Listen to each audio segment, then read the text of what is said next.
2012 में पूजनीय सुदर्शन जी का अंतिम संस्कार चल रहा था। बहुत लोग भेंट वार्ता के लिए, दर्शन करने के लिए, श्रद्धांजलि अर्पित करने के लिए आ रहे थे। उनके साथ 2 सुरक्षाकर्मी रहे।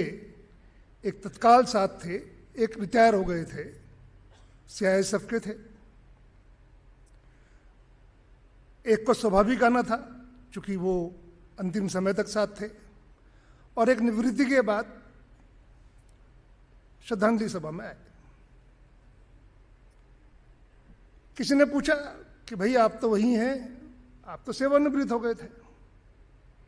तो उनका उत्तर कि मैं सेवानिवृत्त हुआ हूं, सुदर्शन जी से निवृत्त कभी नहीं हो सकता। दूसरा जो तत्काल थे, उनसे पूछा गया आपकी भावनाएं क्या हैं। उन्होंने कहा कि अब नौकरी करने का आनंद समाप्त हो गया। तो हम समझ सकते हैं कि कितने सहज, कितने सरल।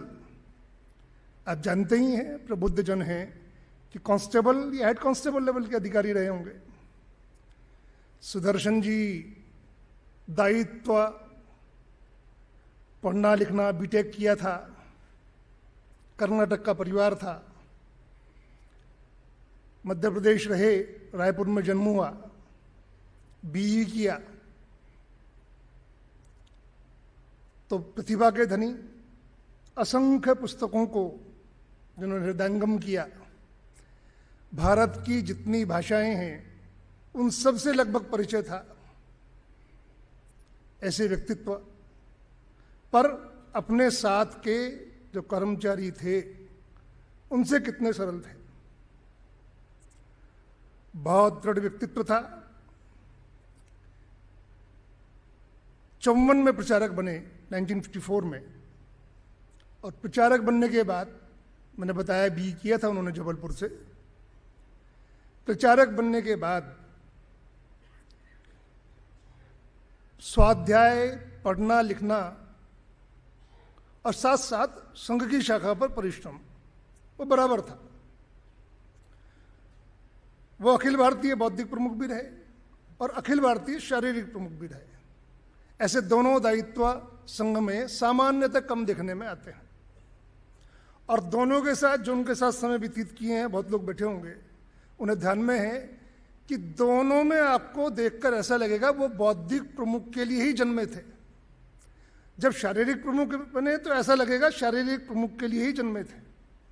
इतनी परफेक्शन थी, इतनी निपुणता थी। 70 के दशक में संघ में ये विषय आया कि जूडो कराटे शाखाओं पर होना चाहिए, तो ये ध्यान में आ गया जूडो कराटे होना चाहिए। तो जूडो कराटे, भारतीय परंपरा का जूडो कराटे क्या? तो केरल में कल्लरी है और एक गुरुजी हैं काशी के अंदर, वो सिखाते हैं भारतीय परंपरा का जूडो कराटे।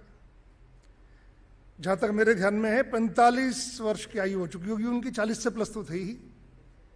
ऐसे 7-8 कार्यकर्ताओं ने स्वयं कराटे सीखे।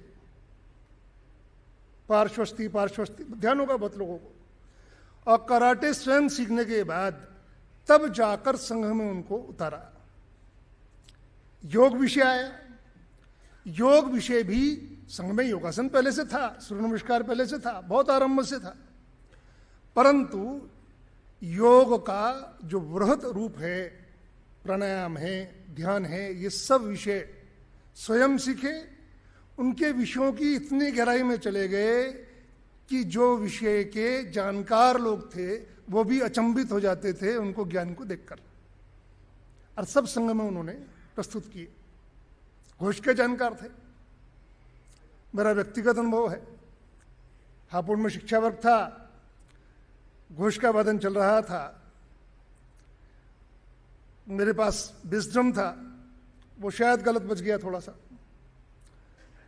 मंचासीन थे वो, मंच हो गया, कार्यक्रम हो गया, मंच के बाद आए, घोष वाले स्थिर रहना, खड़े रहे और जब तक हम लोगों ने 16-17 बार लगातार रिपीटेडली उन्होंने अभ्यास कराया, जब तक बिल्कुल परफेक्ट नहीं हो गए तब तक हटे नहीं।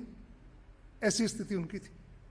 और ये विषयों की स्थिति भी ऐसी थी, हर विषय को इसी तरह से लेना।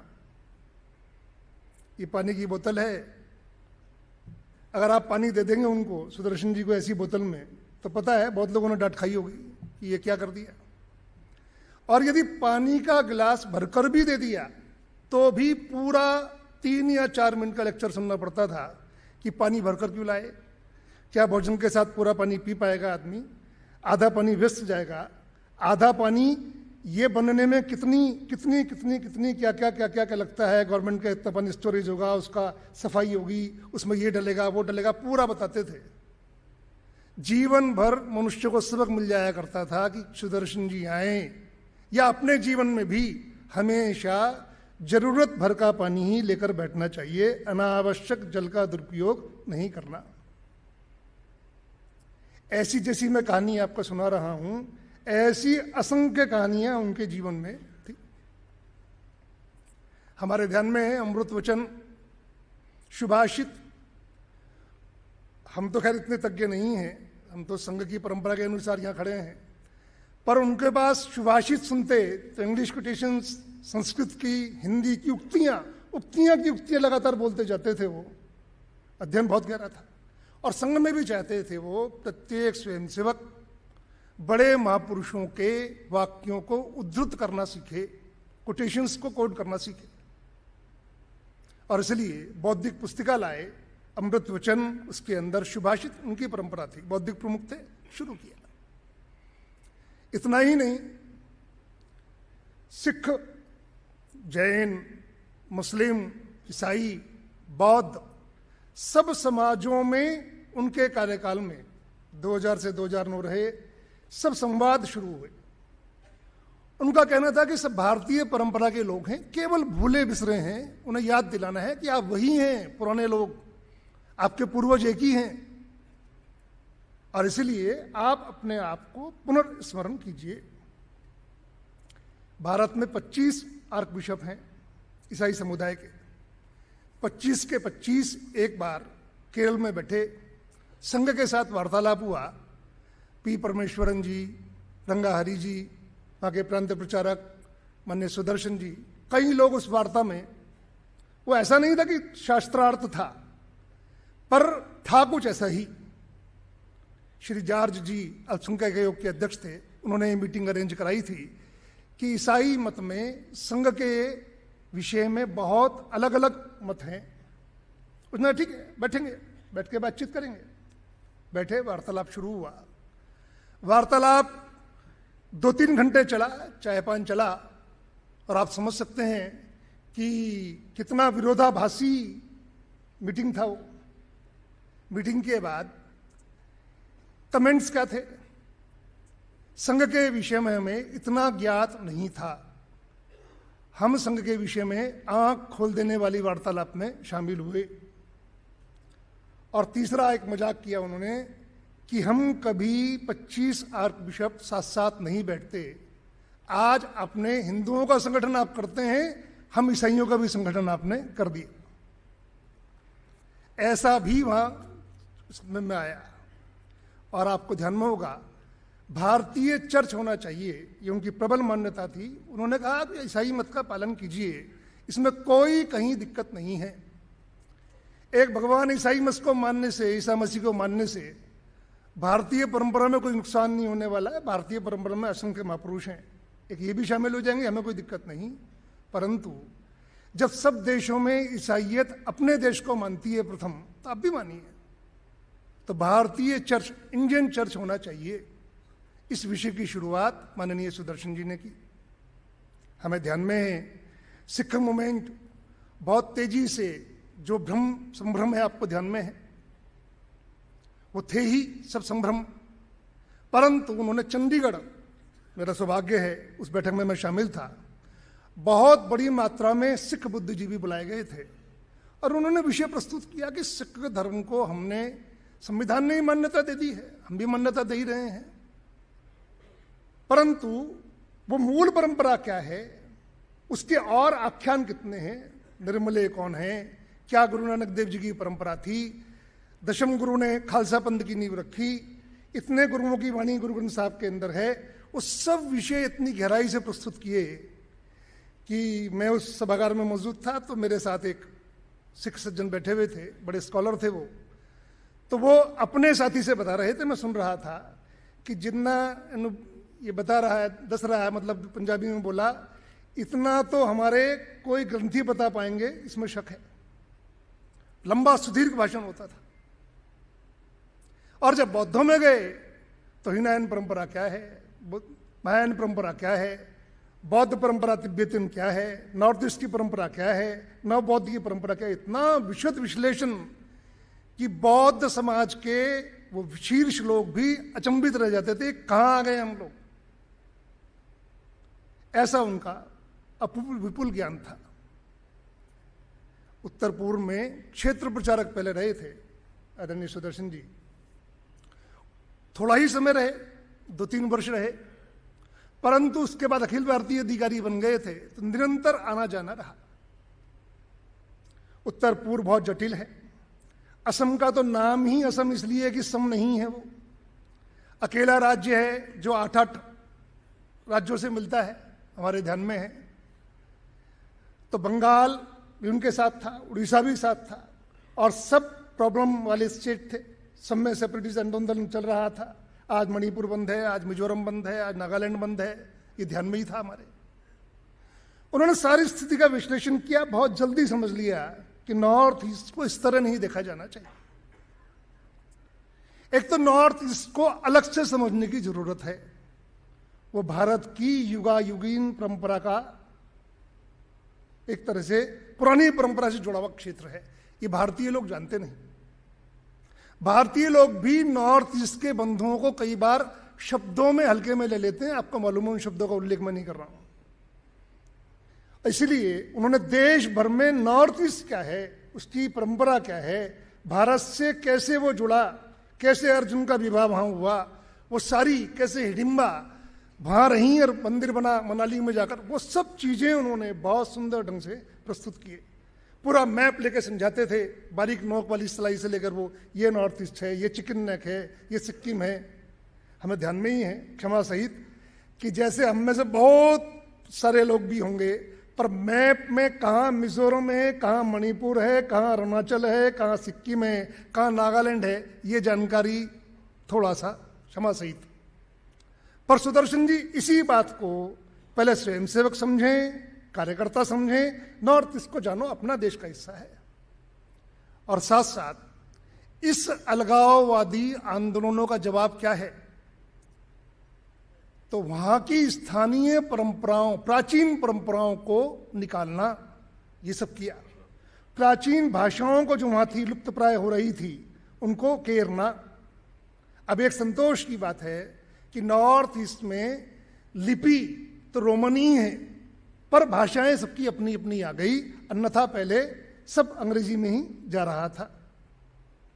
और दूसरा जो बड़ा काम था वो पहले शुरू हो गया था, जिसको बल दिया उन्होंने पूरे प्रदेशों में विवेकानंद केंद्र, वनवासी कल्याण आश्रम, दूसरा भारत सेवा आश्रम संघ, इस्कॉन, ऐसे ही जित संगठनों को जोड़कर उन्होंने बड़े आग्रह पूर्वक सबके विद्यालय वहां खुलवाए, रामकृष्ण मिशन, कि वो भारतीय परंपरा को जानेंगे तो सही विद्यार्थी वहां पर। और साथ साथ एक बहुत बड़ा काम किया, जिस काम ने आज नॉर्थ ईस्ट की अलगाववादी आंदोलन को लगभग समाप्त किया, वो था हजारों छात्रों को वहां से लाना और इस तथाकथित भारत के अंदर जगह जगह पर रखना। ऐसे 10,000 छात्र वो गुजरात में भी, वो केरल में भी, वो कर्नाटक में भी, वो उत्तर प्रदेश में भी, सब जगह रखने शुरू किए। हॉस्टल्स बनाए, पूर्वोत्तर के छात्रों का छात्रावास, और उन छात्रावासों में शिक्षा देते ही थे जो सामान्य शिक्षा है, पर साथ साथ इतना ही सिखाते थे कि ये भी भारत है और वो भी भारत है। अन्यथा पहले क्या था, उधर के लोग जब इधर आते थे दिल्ली और, तो क्या बोलते थे, हिंदुस्तान जा रहे हैं, और जब यहां से जाते थे तो कहते थे अपने देश जा रहे हैं। ये बदलना चाहिए, ये भी हिंदुस्तान है और वो भी हिंदुस्तान है। इतनी एक बात उन सबके मस्तिष्कों में बिठाकर हर साल 2-2, 3-3, 4,000 छात्र पास आउट होकर अपने क्षेत्रों में वापस जाते थे। उनकी संख्या 60-70 हजार हो गई नॉर्थ ईस्ट में। उन लोगों ने अच्छी उन्नति की नौकरियों इत्यादि में, व्यवसाय वगैरह में, पर इस विचारधारा का प्रचार प्रसार किया कि ये भी हिंदुस्तान है और वो भी हिंदुस्तान है। इसका परिणाम ये है कि जो अलगाव के आंदोलनों से त्रस्त पूर्वोत्तर था, वो लगभग आज वो आवाज नहीं है। मणिपुर का विषय दुर्भाग्यपूर्ण अवश्य है, पर अलगाववादी आंदोलन नहीं। ये सुदर्शन जी ने दिन किया। क्या सोचा था, कितने धैर्यपूर्वक सोचा था, कितने वर्ष पहले सोचा था और कितनी इंतजार किया? लगभग 30 साल 30 साल पहले सोचा कि इस तरह से यह आंदोलन मूवमेंट समाप्त होगा। तुम समझ सकते हैं कि मेघा भविष्य को देखने की क्या दृष्टि उनकी थी। और इस सब में जो शब्द हैं यहां पर व्यापक, सबको अप्रोच किया, बिना उन्होंने कि संघ के संगठन, स्वयंसेवकों द्वारा चलाए जाने वाले संगठन, इतना ही नहीं, समाज की जो भी सज्जन शक्तियां हैं, जो भी नॉर्थ ईस्ट में काम कर सकने वाली शक्तियां हैं, उन सबको अप्रोच किया, सबसे मिले। और हमारे ध्यान में है कि जैसे ही वो सरसंघ चालक बने 2000 में, 2001 में हमारे ध्यान है एक हादसा हुआ त्रिपुरा में। हमारे 4 लोगों को नक्सलाइट्स ने उठा लिया था। 2 गृहस्थी क्या करता थे, 2 प्रचारक थे, आपको ध्यान में है। दुर्दैव से वो बलिदानी हो गए।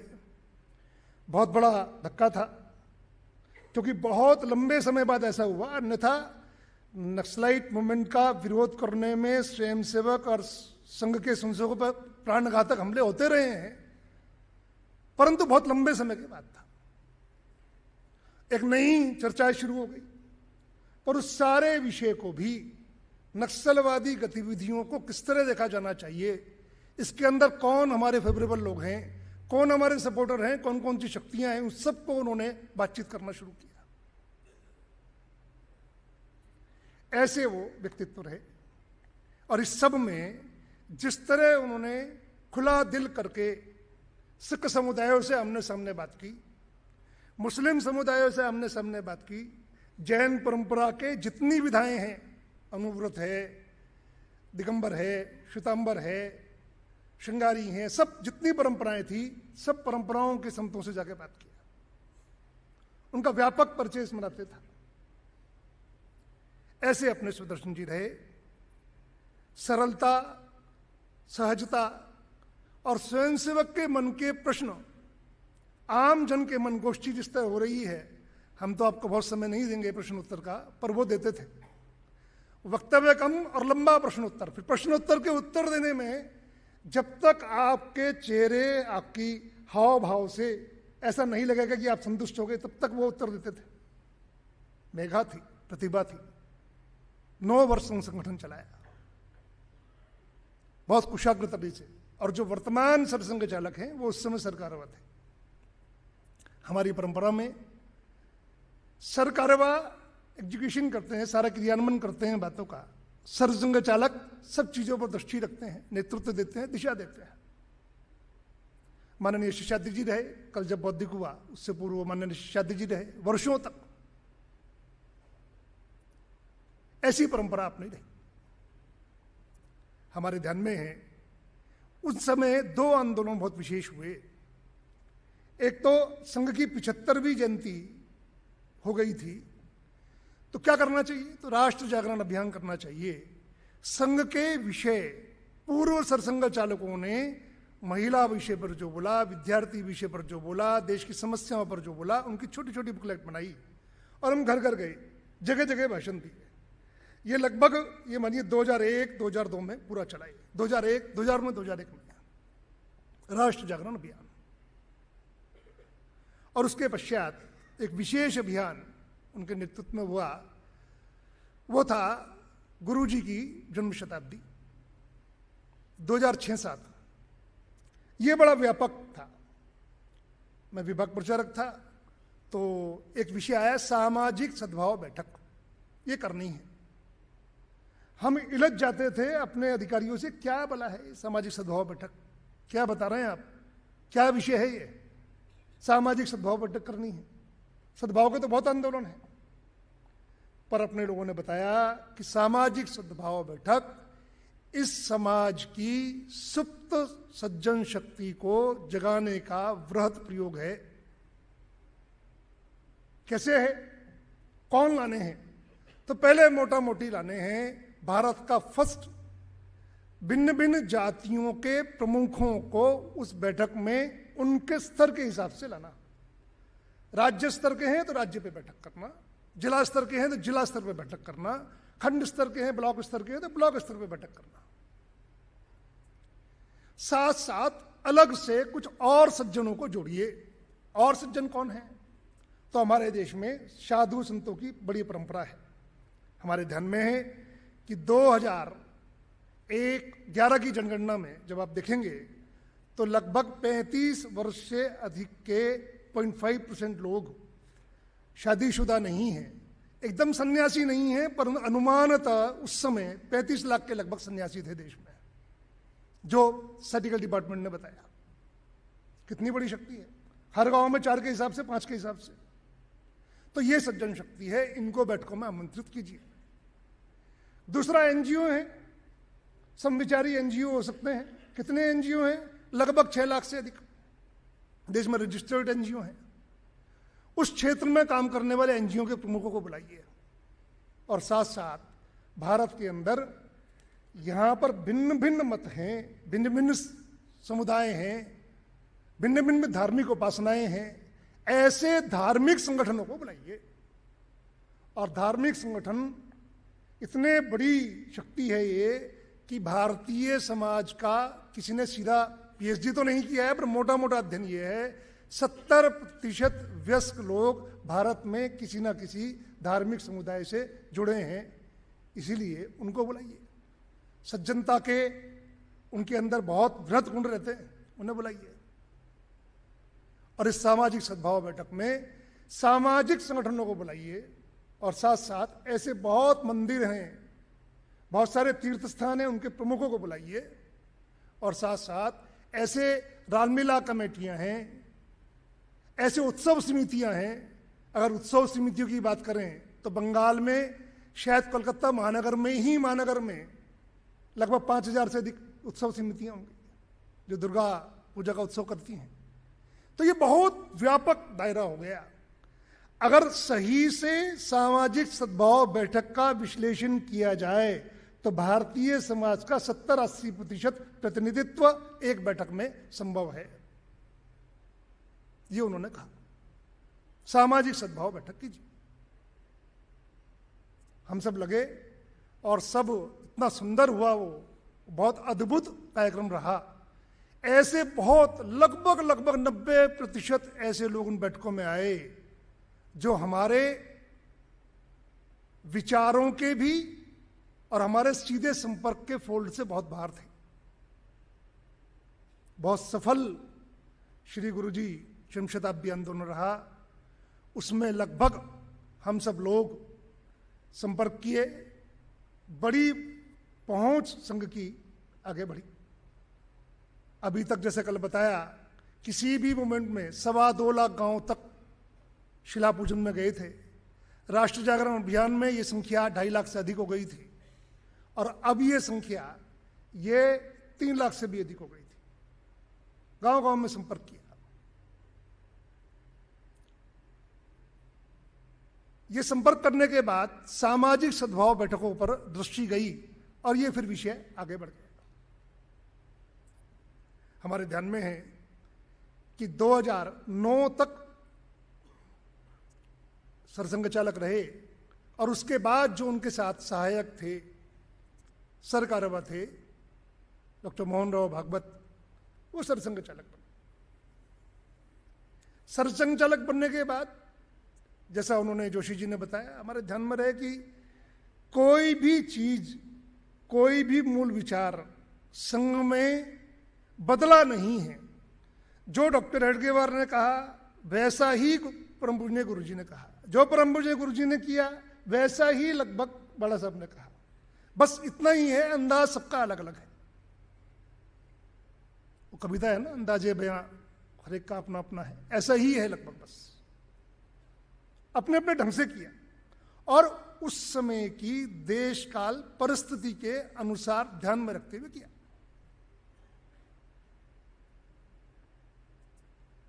जब आए डॉक्टर मोहन राव, वही सब विषय, उन्हीं विषयों को आगे बढ़ाना था। हमें ध्यान में है कि बाला साहब का कल परसों जिक्र हुआ। बाला साहब ने कुरुक्षेत्र के अंदर एक शिविर था, पूरे उत्तर क्षेत्र के लोगों का शिविर था, संभवतः 65 की बात है।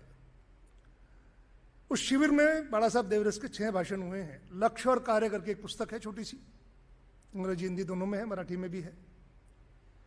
उस पुस्तक में उन्होंने एक कार्य लक्ष्य दिया, संघ कब तक चलाना। तो उन्होंने बड़ा सुंदर उसमें कहा गया है कि बहुत सरल शब्दों में समझाया है कि इस कार्यक्रम में उपस्थित जो लोग हैं, जिस तरह अनुशासित बैठे हैं वैसा अनुशासित समाज भी होना चाहिए तब तक। जिस तरह ये समुदाय सोच रहा है, स्वयंसेवक बैठे हैं सारे उधर वहां पर 65 में, जो स्वयंसेवक सामने बैठे हैं, जिस तरह आप सोचते हैं देश के विषय में, ऐसा समाज भी सोचना शुरू कर दे। जिस तरह अपने घर परिवार की बहुत चीजों को छोड़कर आप समाज का कार्य करते हैं, ऐसा आम शहरी, आम ग्रामीण, आम जन भी करना शुरू कर दे। और जिस तरह से देश के लिए आप समर्पण करने के लिए प्रतिबद्ध हैं, ऐसा समर्पण करने की प्रतिबद्धता आम नागरिक की हो जाए, तब तक हमें संघ चलाना है। ऐसे 4-5 बिंदु उन्होंने उस बैठक में लक्ष्य कार्य में दिए कि ये चलाना, यहां तक चलाना है बस।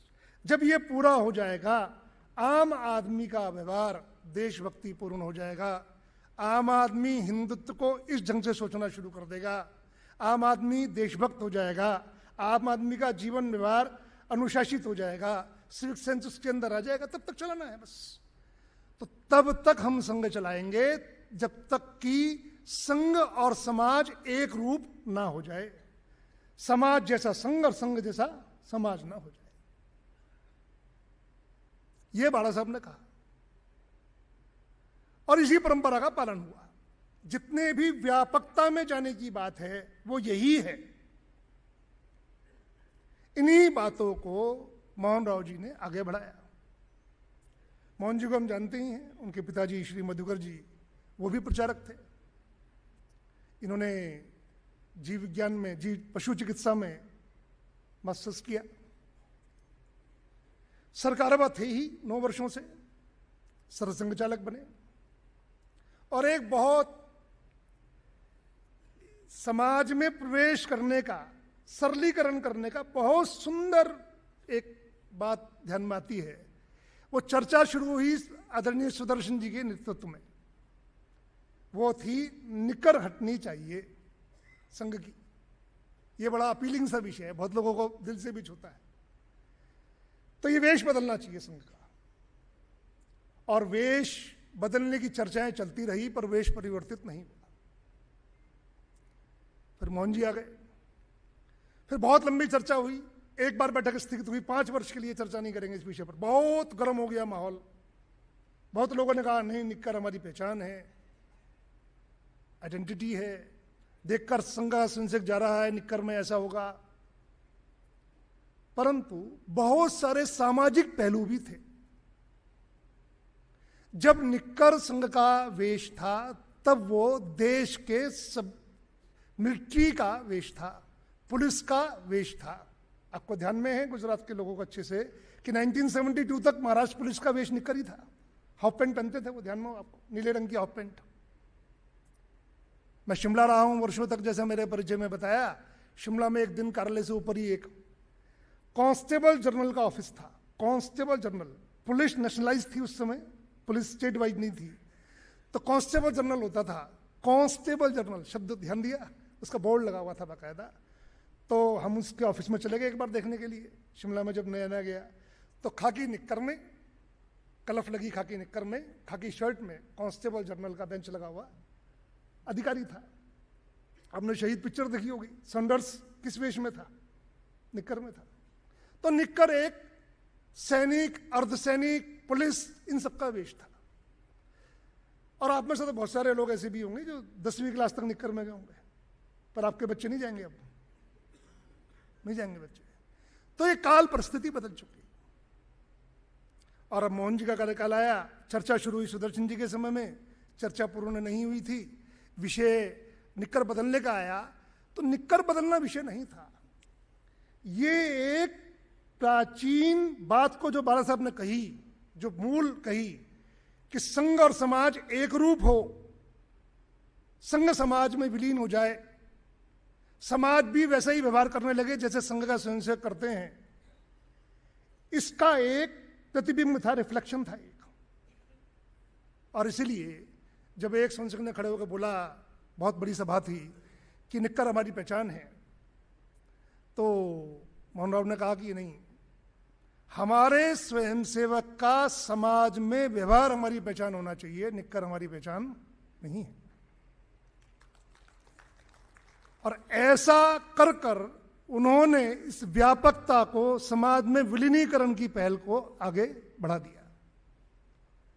और पैंट लिया, हालांकि पैंट भी अंग्रेजी वेश है, परंतु ये सरल वेश है। भारत के हर गांव में, 6 लाख से अधिक गांव में 2-2 टेलर आपको पैंट सिलने वाले मिल जाएंगे, हर आदमी के सहज अप्रोच में वो वेश बनाया।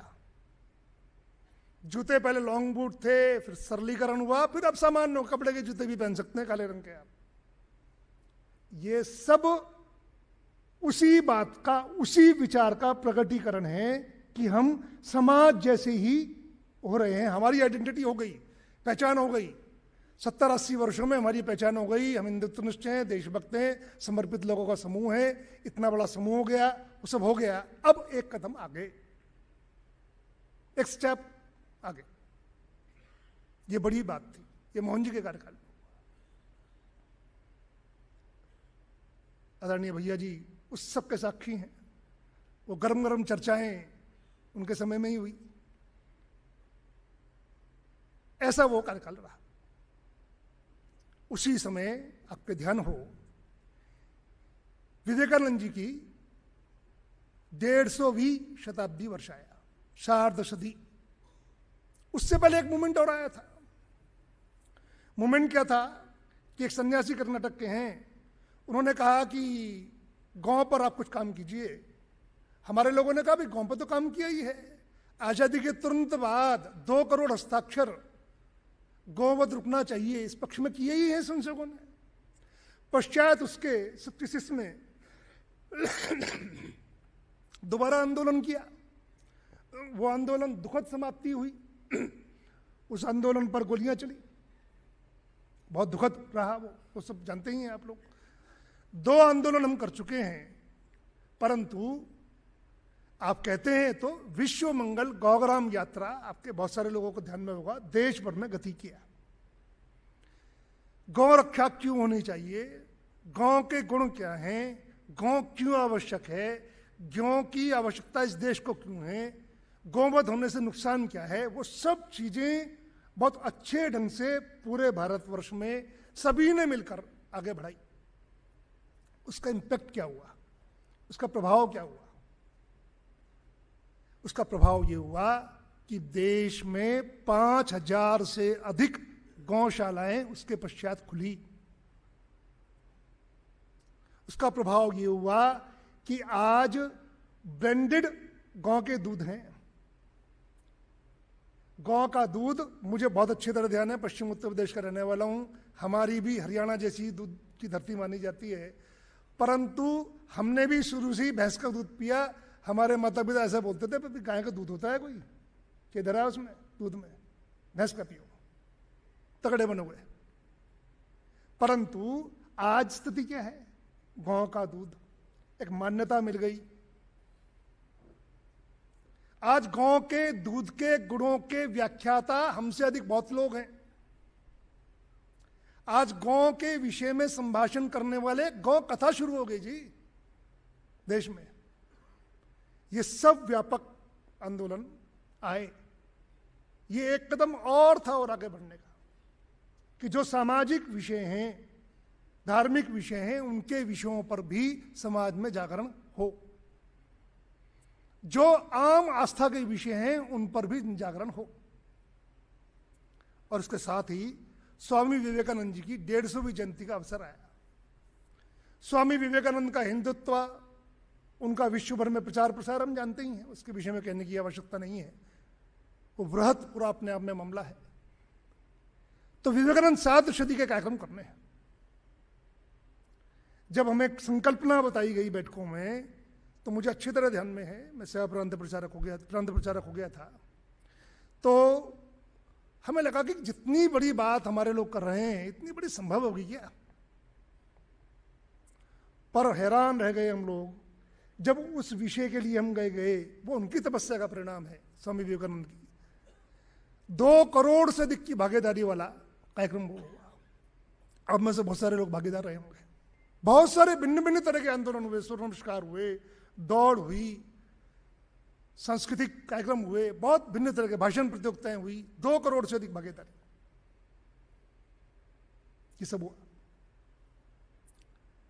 और इससे आगे हमारे ध्यान में है कि सब कुछ चीजें संघ में प्रस्तावित की गई। जैसे पहले सेवा विभाग आया, प्रचार विभाग आया, संपर्क विभाग आया। अब उन चीजों में भी 2-2, 3-3 स्टेप आगे चले गए। सेवा विभाग मतलब, सेवा विभाग में आज वो अम्ब्रेला ऑर्गेनाइजेशन है, एक संरक्षण करता है। 2000 से अधिक संगठन जुड़े हैं सेवा भारती के साथ। और सेवा भारती ने कभी ये नहीं कहा कि हम ही करेंगे सब कुछ। ये तो हमारी संकल्पना पहले दिन से नहीं है, हम ही करेंगे सब कुछ। हम कुछ करके दिखाएंगे, फिर समाज उसको स्वीकार कर ले, फिर सब कुछ समाज करे।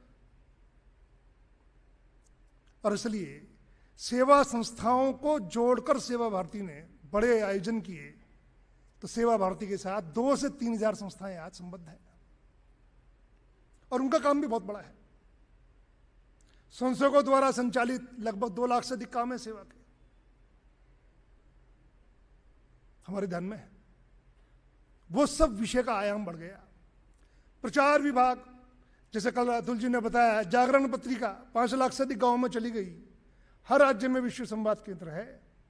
और भी अधिक सब पत्रकारों से वार्ता, प्रेस वार्ता नहीं, जहां जा रहे हैं वहीं निर्देशित हुआ, सरकारों में भी जा रहे हैं, उस राज्य के बड़े मूर्धन्य पत्रकारों के साथ अनौपचारिक वार्ता करते हैं, संघ की बातें परस्पर शेयर करते हैं। प्रेस के लोगों से मिलना, प्रेस कॉन्फ्रेंस नहीं, वो तो अलग इशू, वो तो होता ही है, परंतु मिलना भी, अपनी बात का रखना, पक्ष रखना। अन्यथा एक समय ऐसा था कि संघ विचार को अथवा हिंदुत्व के विचार को, राष्ट्रीयता की बात को नकारते थे, पर धीरे धीरे धीरे धीरे स्वीकारना भी शुरू किया है। यह आपने सबने देखा है। और संपर्क विभाग को बहुत सिस्टमेटिक बनाया।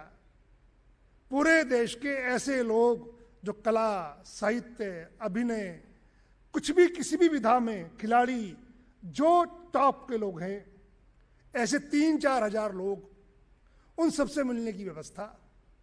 राज्यों में जो मूर्धन्य लोग हैं उनसे मिलने की व्यवस्था, जिलों में जो मूर्धन्य लोग हैं उनसे मिलने की व्यवस्था, बल्कि और तो और नगर गांव में भी जो मूर्धन्य लोग हैं उनसे मिलने की व्यवस्था। और जिनके पास संघ नहीं पहुंचा उनके पास संघ पहुंचे। इतना व्यापक संपर्क विभाग को बनाया गया। और स्थिति ये तक है कि सरसंघ चालक स्वयं देश के उन लोगों से निरंतर मिलते हैं जिनके विषय में हमारी आम धारणा है कि वो संघ के पक्ष के लोग नहीं हैं। बहुत सारे नाम बताने उचित नहीं, बहुत सारे अन्य राजनीतिक दलों के लोगों से भी मिलता है। चूंकि हमें अब 100% में जाना है, इसलिए किसी को भी किसी वर्ग को छोड़ना नहीं, सबसे मिलते हैं। और लगभग सरसंघ चालक जी के 100 दिन 100 डेज केवल वो संघ से अलग के लोगों से मिलना जुलना अथवा उनके कार्यक्रमों में शामिल होने में जाते 100 डेज। तो हम समझ सकते हैं कि व्यापक संपर्क, व्यापकता का कितना बड़ा प्रसार उन्होंने किया। सब जगह जाते हैं। तो तीनों आयामों को प्रचार विभाग अध्ययन दल बन गए। हर विषय का भारत के अंदर चल रही हर गतिविधि के विषय में आज प्रचार विभाग के पास अध्ययन दल है, अध्ययन समूह है। वो प्रतिदिन रोज चेकिंग करते हैं, और तो और विश्व भर में जो भी घटनाएं हो रही हैं, भारत के पक्ष में, विपक्ष में, हिंदुत्व के पक्ष में, विपक्ष में, संघ के पक्ष में, विपक्ष में, हर चीज की मॉनिटरिंग होती है, हर को ट्रैक करते हैं। इलेक्ट्रॉनिक मीडिया को, सोशल मीडिया को, प्रिंट मीडिया को, हर एक को ट्रैक करते हैं। ट्रैक बनकर क्या उत्तर देना है, किसी का उत्तर नहीं देना है, अथवा किसी से फोन पर बात संभव हो सकती है, अथवा किसी तथ्यात्मक गलती पर कोर्ट में जा सकते हैं, वो सब चीजें यथावत प्रचार विभाग में हुई। इससे दायरा कितना व्यापक हो गया। लेखकों की बैठकें हो रही हैं, प्रकाशकों की बैठकें हो रही हैं, हमारे विरोधी हैं पक्के वाले, पर हम उन्हें आमंत्रित करें, आइए ना, बैठिए, आप समझिए, जानिए, कोई चूक हो रही है तो बताइए। ये सब करते हैं और आते हैं। थोड़ी शर्त ये रहती है कुछ लोगों की कि हमें प्रचारित ना किया जाए, कृपया फोटो वोटो मत खींचिए, आ रहे हैं हम लोग, ऐसा भी है। तो तीनों आयामों को अपना बड़ा करने के लिए हम लोगों ने आगे बढ़ाया। और उसके बाद कुछ विषय ऐसे आए जो विषय देश की संवेदना के भी थे, पर व्यापकता के भी थे। कुछ गतिविधियां लाई गई संघ में, वो गतिविधियां अभी स्वतंत्र अस्तित्व में है, प्रसंग उनको पोषण दे रहा है। हमारे ध्यान में है पर्यावरण, बहुत तेजी से पिछले दिनों चर्चा का विषय है, कई वर्षों से लगातार ग्लोबल वार्मिंग के कारण, वो सबको ध्यान में है। और इस बार 2025 में तो बच्चे बच्चे को मालूम चल गया कि पर्यावरण असंतुलन का परिणाम क्या है। विश्व की 8 अरब की आबादी है, तो कम से कम 5 अरब को तो मालूम चली गया है कि स्थितियां कितनी भयावह होने वाली है अगर ऐसे ही चलता रहा। तो पर्यावरण गतिविधि को लाया और इतना ही किया कि हमें पर्यावरण का अपने से शुरुआत करनी है, संघ के संशय को, संघ के कार्यकर्ता को, और पर्यावरण में काम करने वाले लोगों सबको जोड़ना है। और उसका परिणाम है, अभी दिल्ली में अभी चल रहा है पैरेलल, हमारे देश भर में नदियों पर काम करने वाले लोगों का एक 3 दिन से सेमिनार चल रहा है। आप कभी नेट पर देखिए, आप वो कौन सा मंडपम है, उसमें चल रहा है, उसमें सब है, हमारे लोग भी हैं। हमने ये ध्यान रखा कि इसके विषय पर काम करने वाले लोग, जितने लोग काम कर रहे हैं, उनसे हम निवेदन करेंगे कि हमारे मतभेद संघ के विचार के विषय में हो सकते हैं। पर्यावरण पे आप भी काम कर रहे हैं, पर्यावरण पे हम भी काम कर रहे हैं, तो मतभेद की इस विषय पर साथ आइए, बाकी छोड़ दीजिए, आप मत मानिए बाकी चीजों को। पर्यावरण में तो शुद्ध है ना, मानिए इन विषयों को। तो ऐसा ही पर्यावरण और हमारे ध्यान में है समरसता, इसका विषय कर लिया बहुत अच्छे से। इस विषय पर काम, और इसके साथ साथ हमारे ध्यान में है बहुत, कल शेखर जोशी, शेखर शुक्ला जी आए थे, कल आए थे, पद्मश्री शेखर, ये नाम है ना, तुषार शुक्ला जी। तो मुझे बताया संघचालक जी ने कि वो बहुत परिवारों की संवेदनाओं के विषय में गुजरात के सबसे बड़े हस्ताक्षर वही हैं। उनके वीडियो देखे हमने कल बैठकर, कल यहाँ थे मंच पर।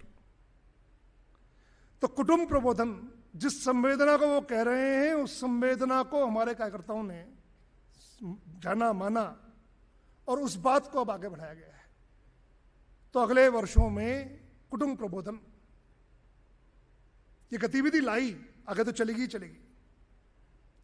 गौ सेवा हमारा पहले से ही है, उसके विषय में मैंने उल्लेख किया ही है। और ग्रामों का विकास होना चाहिए, ग्रामों के महत्व को हम समझें, जानें, इसलिए मॉडल गांव खड़े करना, ये काम भी गतिविधि में आरंभ पहले से ही था, बहुत तेजी से इसका 2000 के बाद विकास हुआ। और गतिविधि आई, हमारे ध्यान में है, सामाजिक सद्भाव को गतिविधि के रूप में ले लिया, स्थायी आधार बना दिया, हमेशा करते रहिए। इसके बाद ये सब गतिविधि आने के बाद इसी बीच एक मोमेंट और आया, कोरोना काल आया। कोरोना काल में एक सुखद अनुभव हम लोगों को हुआ। कोरोना काल आया, ये दुखद प्रसंग है, पर सुखद मैंने इसलिए किया कि देश के आम जन ने जो भी समर्थ था और जितनी उसकी सामर्थ्य थी, उसने अपने आप को हर कुछ देने की कोशिश कोरोना काल में की। अभी तक समाज के लिए कुछ करने की भावनाएं संघ और बहुत कम संगठनों को थी, पर कोरोना काल में शायद हमारे प्रयासों के परे जाकर लाखों लोगों ने कोरोना काल में सेवा कार्य की। ये सुखद था। हम ऐसा मान सकते हैं कि संघ ने समाज में किसी भी आपत्ति में काम करना जो धीरे धीरे सिखाना शुरू किया, वो समाज ने मान लिया, भले ही संघ का नाम हुआ अथवा नहीं हुआ। और आपको ध्यान हो, पूजनीय मोहन राव का उद्बोधन हुआ था, हमारे ध्यान में है। कोरोना काल भी निकला और कोरोना काल में एक और विषय आ गया। वो विषय बड़ा आश्चर्यजनक था। बड़ी व्यवस्थाओं पर प्रतिबंध लगे हुए थे, बड़ी सभाओं पर, तो अपने सरकारवा मैंने भैया जी, सरसंघ चालक जी, सब लोग, पूरी टीम हर क्षेत्र में गई।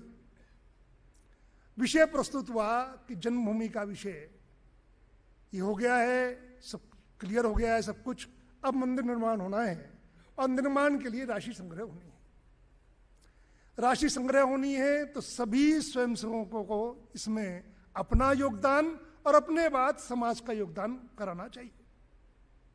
तो मैं क्षेत्र प्रचारक था, मुझे याद है पहली बैठक में हमने तो सुना, पर सुनने के बाद जब हमने क्षेत्र के कार्यकर्ताओं की बैठक किया तो बैठक करते ही प्रश्न आ गए, साहब आप समझते नहीं, आप प्रचारकों सुन के, आपको मालूम है व्यापार की स्थिति क्या है, आपको मालूम है धंधे चल रहे नहीं चल रहे, आपको मालूम है 6-6 महीने से सब बंद पड़ा है, आपको मालूम है टर्नओवर नहीं है, सारे टैक्सेस तो सारे है ही, खर्चे और हो गए उल्टे, कौन पैसे देगा। ये सब प्रश्न आए। कार्यकर्ताओं को समझाया गया कि भाई थोड़ा राम पे विश्वास रखो, थोड़ा संगठन पे विश्वास रखो और थोड़ा अपने पे विश्वास रखो, और फिर बढ़ो आगे, देखें क्या होता है। बहुत शॉर्ट टाइम मिला, 15 दिन का, और पैसा भी कैसे लेना है। अब बहुत सारे व्यापारी जिन लोग हैं, दूसरा लेना होता तो बहुत आसान हो जाता, पैसा भी कैसे लेना, चेक से लेना, कूपन से लेना, और पैसा भी किसी भी बड़े से बड़ा पैसा नहीं लेना। बहुत बड़े बड़े ऑफर थे, शायद 10 बड़े समुदायों के ऑफर थे कि हम अकेले मंदिर बनवा देंगे। क्या है, आपका 1200-1300 करोड़ रुपए का बजट है, क्या दिक्कत है, इसमें हम बनवा देंगे मंदिर।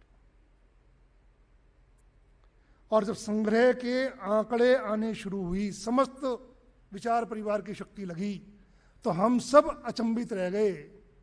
अपने पे विश्वास रखा, संगठन पे विश्वास रखा, राम पे विश्वास रखा। जो राशि सोच रहे थे कि लगभग 1500 करोड़ के आसपास हो जाना चाहिए, वो 3 हो गया। और 3 ही नहीं हुआ तो विदेश में जो भक्तों ने किया वो अलग था, क्योंकि सर्टिफिकेशन नहीं हुआ था तो आई नहीं राशि, बाद में आई वो। और इसके बाद ऑफर्स की भरमार थी, ये ले लीजिए, ये ले लीजिए, ये ले लीजिए। उस कुछ दिनों में लगातार अयोध्या जाना हुआ, तो आदरणीय चंपत राय जी, जो विश्व हिंदू परिषद के ट्रस्टी भी हैं, सचिव भी हैं, उन्हीं के पास सब कुछ था।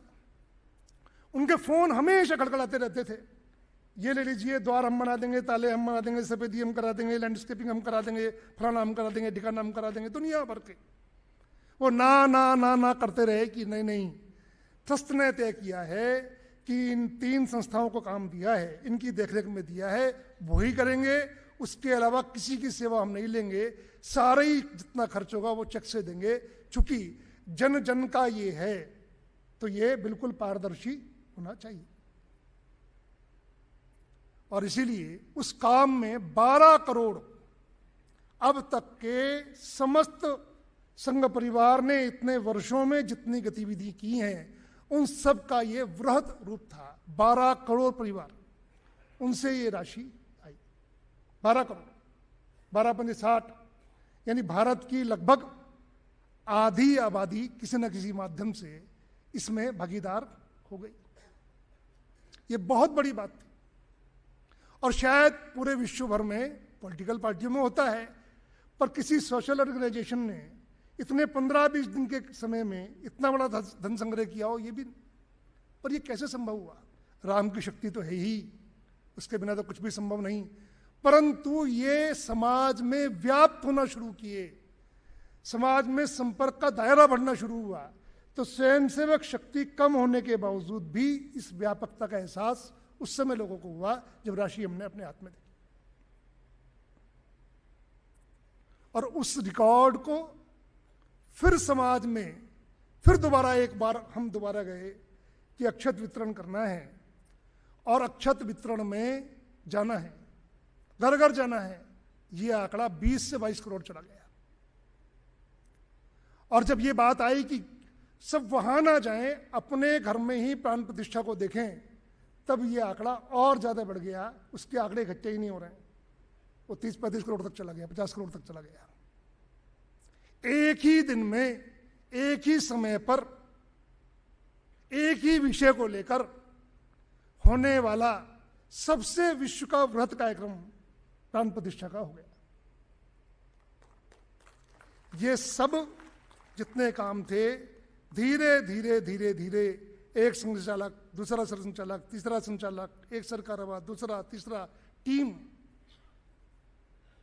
इन सबके कार्य का परिणाम। अब संघ की शक्ति कितनी? लगभग मानिए आप 45 लाख के लगभग संघ के स्वयंसेवक एक तरह से सूचीबद्ध है, क्योंकि सदस्यता तो होती नहीं, पर्ची तो कटती नहीं हमारे यहां। लगभग सब मिलाकर 5 लाख से अधिक लोग दायित्व में नहीं होंगे, 5 लाख लोग दायित्व में होंगे। प्रचारक कितने? सब मिलाकर 4000 प्रचारक। तो ये इतनी बड़ी शक्ति, और इनका परिणाम कितना? अगर आप सोशल इंपैक्ट देखिए इसका, तो आज लगभग संघ के स्वयंसेवक, अब हम जन्म शताब्दी वर्ष में हैं। मोहन जी का कहना है कि 100% तक कीजिए। अब हम 10%, 20%, 30% वाले नहीं हैं। हम संघ के लोगों को 100% समाज हमारा है, पूरा भारत हमारा है, इसमें जाना है। तो 100% में जाने के लिए सब गांवों में संपर्क चाहिए। अभी तक हमारा संपर्क 5.5 लाख गांव में है, अब 6.5 लाख गांव में संपर्क होना चाहिए जन्म शताब्दी के निमित्त। और साथ साथ घरों में जाएंगे हम, तो आप सोचिए, अभी तक हम 20 करोड़ घरों में गए हैं किसी माध्यम से, अब यह आंकड़ा इससे भी आगे जाना चाहिए। जन्म शताब्दी का यह लक्ष्य। और इसमें 5 परिवर्तन की बातें कही हैं, वो सब बातें आ गई हैं। उन विषयों के विषय में संघ नेतृत्व का कहना है कि ये कोई एक दिन का मूवमेंट नहीं है, कोई ये जन्म शताब्दी वर्ष के 5 परिवर्तन, ये विषय केवल यहीं तक सीमित नहीं। ये विषय भारत के विकास, भारत की सुरक्षा, भारत की दुनिया को दी जाने वाली देन, इन सब को परिलक्षित करते हैं। ये 5 विषय अगले 20 वर्षों तक निरंतर चलते रहने चाहिए। इन विषयों को लेकर संघ नेतृत्व ने जो कहा, उसको अपना धीरे धीरे, हम ऐसे चले थे, धीरे धीरे ऐसे बढ़े, आगे बढ़े, और ये बाहें संघ की अब 100% तक हो गई हैं। तो पीछे जुड़ने की गुंजाइश कितनी है मुझे मालूम नहीं, परंतु पूरा वृहत भारत हमारा है। इस और संघ अब बढ़ गया है। उस सब में आप सभी सहभागी हैं, सभी सहयोगी हैं, सभी का आशीर्वाद है। इन्हीं बातों के साथ विराम देता हूं।